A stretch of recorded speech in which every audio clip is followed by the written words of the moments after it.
Hello everybody, আজ আমরা আলোচনা করব একটি ভয়ঙ্কর সংক্রমণ নিয়ে, যার নাম লেপ্টোস্পাইরোসিস বা সাধারণভাবে যাকে অনেকেই বলে থাকেন ইঁদুর জ্বর। নাম শুনে হয়তো মনে হবে এটি শুধু ইঁদুর থেকেই ছড়ায়, কিন্তু বাস্তবে এটি একটি ব্যাকটেরিয়াল সংক্রমণ যার বিস্তার হয় বিভিন্ন প্রাণীর মাধ্যমে এবং মানুষের মধ্যে বেশ মারাত্মক রূপ নিতে পারে। বিশেষ করে আমাদের মতো উষ্ণ ও আর্দ্র আবহাওয়ার দেশে এই রোগের প্রকোপ অনেক বেশি। তার আগে ভিডিওটি না টেনে সম্পূর্ণ দেখুন এবং চ্যানেলটি যদি না সাবস্ক্রাইব করে থাকেন তাহলে চ্যানেলটি এখনই সাবস্ক্রাইব করুন। আসুন শুরু করা যাক। লেপ্টোস্পাইরোসিস আসলেই কি?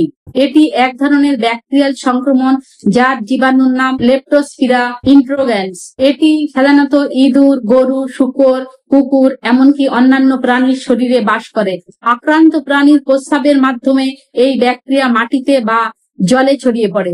পরে মানুষ যদি সেই দূষিত জল বা কাদার সংস্পর্শে আসে কিংবা ত্বকের মধ্যে ফাটা অংশ দিয়ে জীবাণু প্রবেশ করে, তখনই মানুষ আক্রান্ত হয়। এই জন্য বর্ষাকাল ও বন্যার পরে এই রোগ দ্রুত ছড়িয়ে পড়ে। লেপ্টোস্পাইরোসিস হওয়ার কারণ, এই ব্যাকটেরিয়াটি প্রকৃতিতে প্রধানত প্রাণীদের শরীরে বাস করে।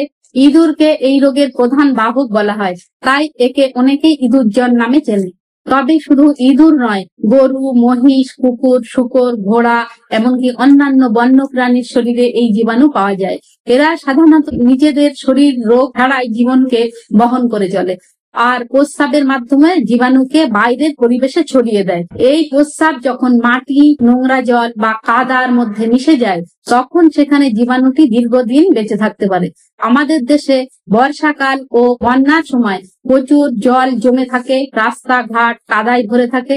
এই দূষিত জল যদি মানুষের শরীরের সংস্পর্শে আসে, বিশেষত খালি পায়ে হাঁটার সময় কিংবা ত্বকে কোনো ক্ষত বা কাঁটা, আঁচড় থাকলে, তাহলে জীবাণুটি সহজেই দেহে প্রবেশ করতে পারে। শুধু তাই নয়, মুখ, নাক বা চোখে শ্লেষ্মা ঝিল্লির মাধ্যমে এই ব্যাকটেরিয়া প্রবেশ করতে সক্ষম। কৃষি কাজ করা মানুষ, ড্রেন পরিষ্কারকারী, নর্দমার শ্রমিক, গৃহপালিত পশুর যত্ন নেওয়া মানুষ বা যারা নিয়মিত বন্যা প্রবণ এলাকায় বসবাস করে, তাদের মধ্যে এই রোগ হওয়ার ঝুঁকি সব থেকে বেশি থাকে। কারণ এদের প্রতিদিনই মাটি, জল বা পশুর মলমূত্রের সংস্পর্শে আসতে হয়। তাছাড়া অনেক সময় মানুষ বুঝতেও পারে না যে জলটা সে ব্যবহার করছে সেটি দূষিত।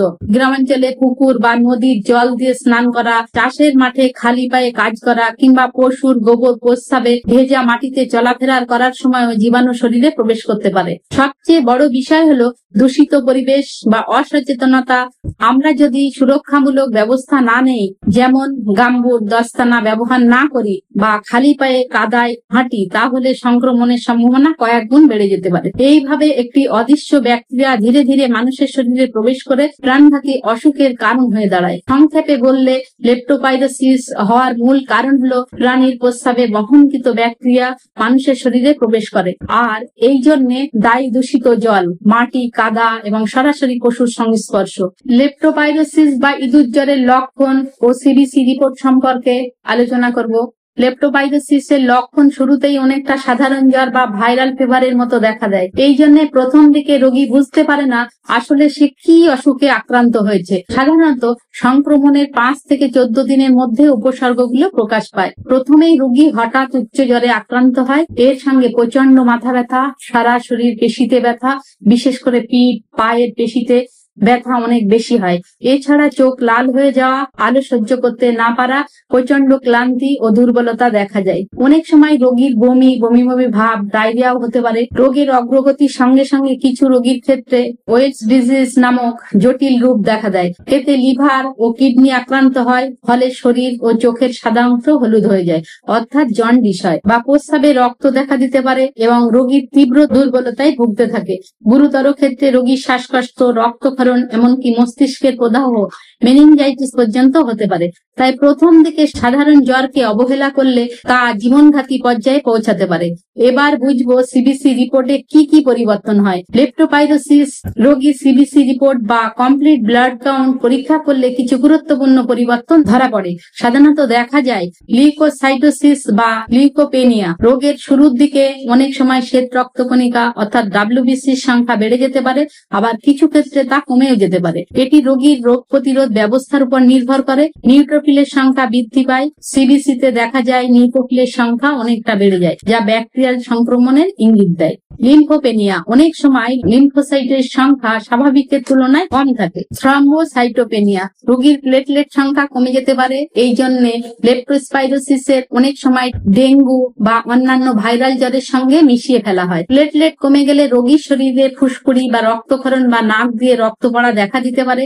হিমোগ্লোবিন, অনেক সময় দীর্ঘস্থায়ী সংক্রমণ রোগীর হিমোগ্লোবিন কমতে শুরু করে, ফলে রোগী আরো দুর্বল হয়ে পড়ে। তাছাড়া গুরুতর রোগীর ক্ষেত্রে সিবিসি এর পাশাপাশি লিভার ফাংশন টেস্ট অর্থাৎ এলএফটি, কিডনি ফাংশন টেস্ট অর্থাৎ কেএফটি করা খুবই জরুরি, কারণ এই রোগ সরাসরি লিভার ও কিডনি আক্রমণ করতে পারে। অর্থাৎ লেপ্টোস্পাইরোসিসের লক্ষণ শুরু হয় সাধারণ জ্বর দিয়ে, কিন্তু ধীরে ধীরে তা মারাত্মক রূপ নিতে পারে। আর সিবিসি রিপোর্টে সাধারণত প্লেটলেট কমে যায়, নিউট্রোফিল বাড়া, লিম্ফোসাইট কমে যাওয়া এবং কখনো কখনো ডাব্লিউবিসি অস্বাভাবিক হয়ে যাওয়া এই সব রোগের উপস্থিতি ইঙ্গিত দেয়। এই লেপ্টোস্পাইরোসিসের মেডিসিন ছাড়া ঘরোয়া উপায়, অ্যান্টিবায়োটিক ছাড়া শুধুমাত্র ঘরোয়া পদ্ধতিতে এই রোগ পুরোপুরি সারানো সম্ভব নয়। তবে কিছু ঘরোয়া উপায় রোগীর সুস্থ হয়ে ওঠার প্রক্রিয়া ত্বরান্বিত করতে সাহায্য করতে পারে। যেমন পর্যাপ্ত বিশ্রাম, শরীরের রোগ প্রতিরোধ ক্ষমতা বাড়াতে পর্যাপ্ত বিশ্রাম খুবই জরুরি। শরীর যত বিশ্রামে থাকে সংক্রমণ তত দ্রুত কমবে। লেপ্টোস্পাইরোসিস লিভার ও কিডনি আক্রান্ত হয়, তাই শরীরকে ডিটক্স করতে পর্যাপ্ত জল, নারকেল জল বা হালকা স্যুপ খাওয়া খুবই জরুরি। এতে জল শূন্যতা কমে এবং সংক্রমণ থেকে তৈরি হওয়া বিষাক্ত পদার্থ শরীর থেকে বের হয়ে যায়। হালকা ও পুষ্টিকর খাবার, এই সময় তেল ঝাল এড়িয়ে হালকা ভাত, স্যুপ, খিচুড়ি, সেদ্ধ সবজি, ডাল ইত্যাদি খেতে হবে। পাকা কলা, আপেল, কমলার রস শরীরকে শক্তি দেয় এবং ভিটামিন সি রোগ প্রতিরোধে সাহায্য করে। লেবুর রস শরীরের টক্সিন দূর করতে সাহায্য করে এবং মধু রোগ প্রতিরোধের ক্ষমতা বাড়ায়। সকালে হালকা গরম জলে লেবু ও মধু মিশিয়ে খেলে ভালো ফল পাওয়া যায়।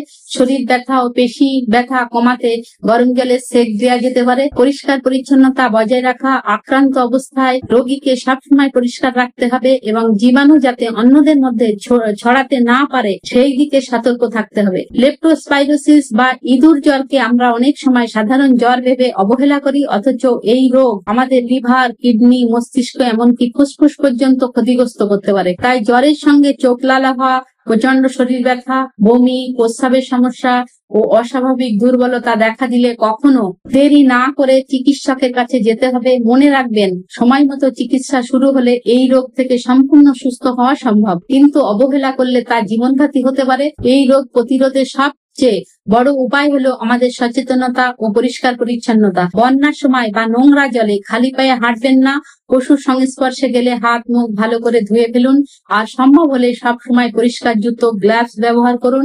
পাশাপাশি শরীরের রোগ প্রতিরোধ ক্ষমতা বাড়ানোর জন্য পুষ্টিকর খাবার, পর্যাপ্ত জল পান এবং বিশ্রামের খুবই জরুরি। সবশেষে মনে রাখবেন, একটি ছোট অসতর্কতা বা অবহেলা কখনো কখনো বড় বিপদের কারণ হয়ে দাঁড়ায়। তাই আমাদের সবার দায়িত্ব হবে নিজেকে ও পরিবারকে সচেতন রাখা, প্রাথমিক লক্ষণগুলো গুরুত্ব দেওয়া এবং প্রয়োজন হলে দ্রুত চিকিৎসকের পরামর্শ নেওয়া।